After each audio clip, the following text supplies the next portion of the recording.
Perkenalkan, nama saya Dr. Aremi Evanta Borutarigan, SP MAK CJAT dengan NIDN 01 1307 7303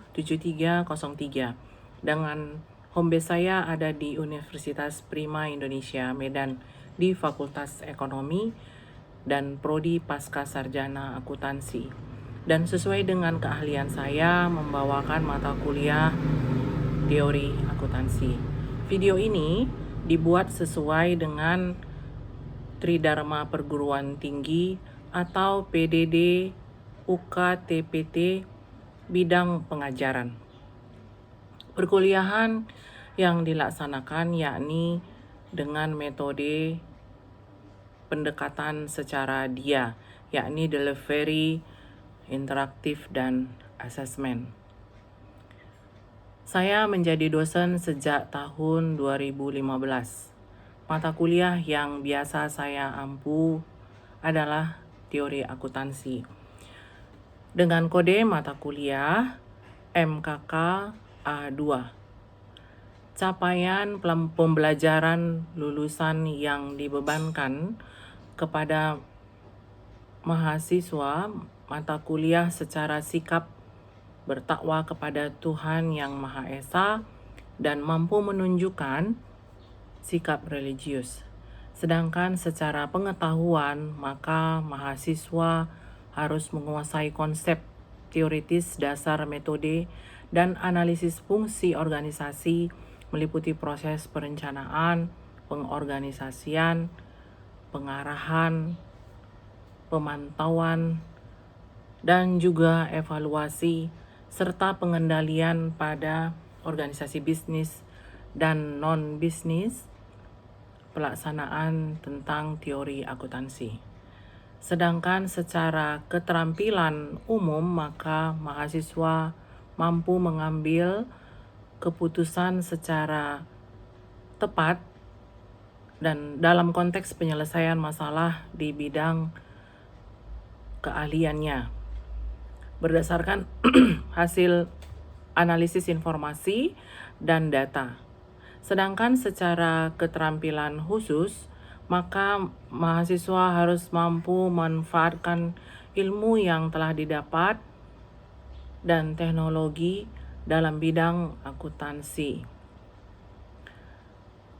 Sedangkan deskripsi mata kuliah untuk 14 kali pertemuan, maka mata kuliah ini akan memberikan kepada mahasiswa kemampuan untuk mengetahui dan menjabarkan mengenai tentang teori akuntansi yang dimulai dari pengantar teori akuntansi dan proses akuntansi, sejarah perkembangan akuntansi, struktur teori akuntansi, kerangka konseptual, tujuan laporan keuangan, standar akuntansi, laporan keuangan neraca, laporan laba rugi, akuntansi kas, dan laporan arus kas, penyajian dan pengungkapan laporan keuangan, konsep laba, akuntansi internasional, dan IFRS, yakni International Financial Reporting Standard, atau biasa juga disebut dengan standar pelaporan akuntansi internasional. Sedangkan pelaksanaan ujian tengah semester dan ujian akhir semester dilakukan melalui SPADA atau Sistem Pembelajaran Dalam Jaringan, yakni di pertemuan yang ke-8 dan pertemuan yang ke-16. Setiap pertemuan kuliah diawali dengan mengisi presensi kehadiran di SPADA secara online, walaupun saat ini perkuliahan dilaksanakan secara offline.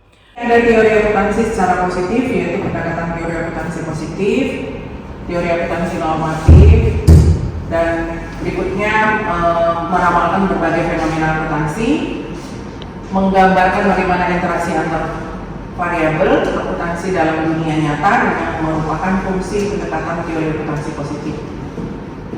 Sedangkan teori akuntansi positif akan mempengaruhi teori akuntansi normatif.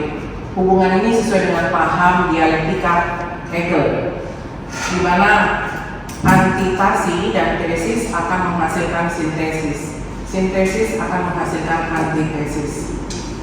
Asumsi teori akuntansi positif berusaha menguji 3 hipotesis, yaitu hipotesis rencana bonus plan hipotesis. Manajer dengan bonus tertentu cenderung lebih menyukai metode yang meningkatkan laba periode berjalan. Sedangkan nomor 2, hipotesis hutang atau ekuitas. Makin tinggi rasio hutang atau ekuitas perusahaan, makin besar kemungkinan bagi manajer untuk memilih metode akuntansi yang dapat menaikkan laba. Makin tinggi rasio hutang atau ekuitas, makin dekat perusahaan dengan batas perjanjian atau peraturan kredit. Terambil dalam buku Kalai tahun 1982. 3, hipotesis cost politik. Perusahaan besar cenderung menggunakan metode akuntansi yang dapat mempengaruhi laba periodik dibanding perusahaan kecil. Hipotesis yang mendasari yaitu asumsi bahwa sangat mahalnya nilai informasi bagi individu untuk menentukan apakah laba akuntansi betul-betul menunjukkan monopoli laba. Mahal bagi individu untuk melaksanakan kontrak dengan penilaian lain dalam proses politik dalam rangka menegakkan aturan hukum dan regulasi yang dapat meningkatkan kesejahteraan mereka. Dengan demikian, individu yang rasional cenderung memiliki untuk tidak mengetahui informasi yang lengkap. Proses politik tidak beda jauh dengan proses pasar atas dasar cost informasi dan cost monitoring tersebut. Manajer memiliki insentif untuk memiliki laba akuntansi tertentu dalam proses politik tersebut. Terambil dari buku Watts dan Gimera pada tahun 1990. Berikutnya tataran semiotika teori akuntansi. Secara semantik membahas penyimbolan, sintaktik membahas pengukuran, pragmatik yaitu membahas apakah informasi keuangan efektif atau bermanfaat bagi yang dituju perihal akuntansi, apakah informasi mempengaruhi perilaku pemainnya. Sedangkan pendekatan penalaran, proses berpikir logis dan sistematis untuk membentuk dan mengevaluasi validitas kelayakan suatu pernyataan, simpulan, penjelasan atau prinsip. Di mana proses berpikir logis dan sistematis untuk membentuk dan mengevaluasi suatu keyakinan, menentukan secara logis dan objektif, pernyataan valid, benar atau salah. Struktur penalaran terdiri dari masukan, proses, dan keluaran. Unsur penalaran, pernyataan, asersi, keyakinan, dan argumen. Sedangkan pendekatan penalaran secara deduktif menurunkan pernyataan, simpulan, penjelasan, dan prinsip atas dasar konsep disepakati dan dianggap benar. Sedangkan induktif menurunkan pernyataan, simpulan, penjelasan, atau prinsip umum atas dasar pengamatan beberapa kasus dan kejadian.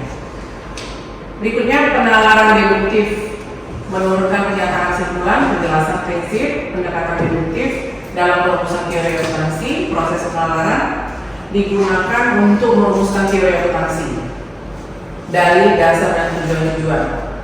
Simpulan merupakan simpulan yang diturunkan secara logis tentang pokok persoalan. Tujuan merupakan langkah awal penting. Tujuan beda, struktur akan beda. Penalaran induktif yaitu menurunkan pernyataan, simpulan, penjelasan, dan prinsip umum atas dasar pengamatan beberapa kasus atau kejadian. Serangkaian proses penalaran dan pembentukan suatu prinsip-prinsip akuntansi dari hal-hal yang bersifat khusus. Kebenaran suatu kesimpulan tergantung kepada pengagapan dan hubungan yang berulang-ulang terjadi dari suatu kejadian. Berikutnya ada pendekatan deduktif, ada perumusan teori akuntansi dimulai dari proposisi akuntansi dasar. Langkahnya merumuskan tujuan, memiliki postulat akuntansi, perumusan tujuan pelaporan keuangan, baru pendekatan induktifnya didasarkan konklusi yang digeneralisasi berdasarkan observasi dan pengukuran yang terperinci. Prinsip akuntansi dapat dihasilkan secara induktif dan melakukan pengujian empiris. Langkah yang kedua, mencatat semua observasi, menganalisis hasil observasi, kemudian digeneralisasi dengan pengujian dan terhadap generalisasi. Verifikasi teori yaitu aspek teori, ada semantik, sintaktik, pragmatik, positif, normatif, deduktif, dan induktif. Sedangkan pendekatan pengujian, bukti empiris, penalaran logis, empiris, daya prediksi, empiris, metode ilmiah, penalaran logis dan pertimbangan nilai deduktif, penalaran logis dan empiris, daya prediksi, metode ilmiah. Demikian dasar teori akuntansi. Ada pertanyaan? Ya. Sebelumnya saya mau bertanya perihal tadi kan di dalam teori itu terdapat pendekatan penalaran, yaitu yang terbagi menjadi dua, penalaran deduktif dan induktif. Dalam teori akuntansi, dia antara dua penalaran itu yang mana yang lebih baik untuk digunakan dalam penalaran pendekatannya?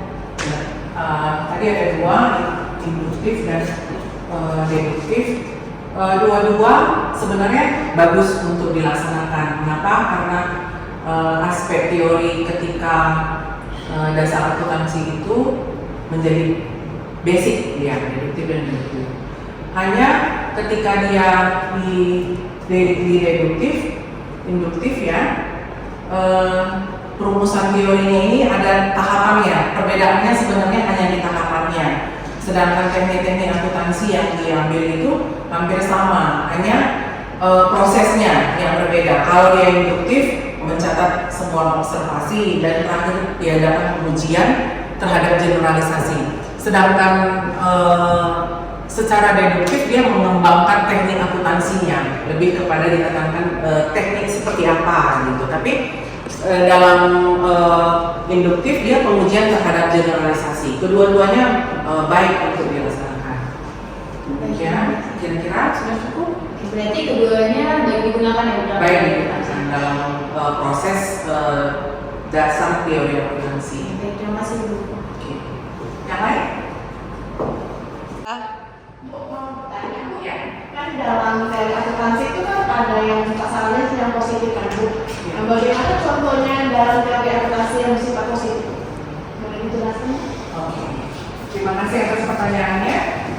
Saya akan jelaskan pengertiannya terlebih dahulu. Itu penjelasan untuk penalaran penunjukan secara ilmiah kebenaran pernyataan atau fenomena akuntansi seperti apa adanya sesuai dengan fakta.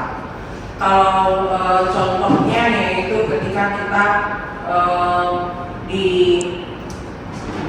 secara ilmiah bahwa fakta sebagai sasaran dia kalau positif fakta. Jadi di dalam teori akuntansi penjelasan atau penalarannya menunjukkan secara ilmiah kebenaran pernyataan bahwa contohnya misalnya teori akuntansi itu secara positif terjadi dalam transaksi jual beli misalnya, kebenaran yang terjadi, inilah faktanya, seperti itu contohnya, bahwa teori itu terjadi dan positif maka terlaksana, seperti itu dia faktanya. Itu perbedaan dengan yang nilai ya. Kalau nilai dia ditujukan dengan angka-angka, tapi kalau secara positif dia penalaran itu kebenaran pernyataan atau fenomena akuntansi yang terjadi. Demikian sedikit penjelasannya. Terima kasih. Bisa dipahami ya, Bu? Sudah tunggu. Oke. Baiklah, setelah kita selesai kita cukupkan perkuliahan kita pada hari ini.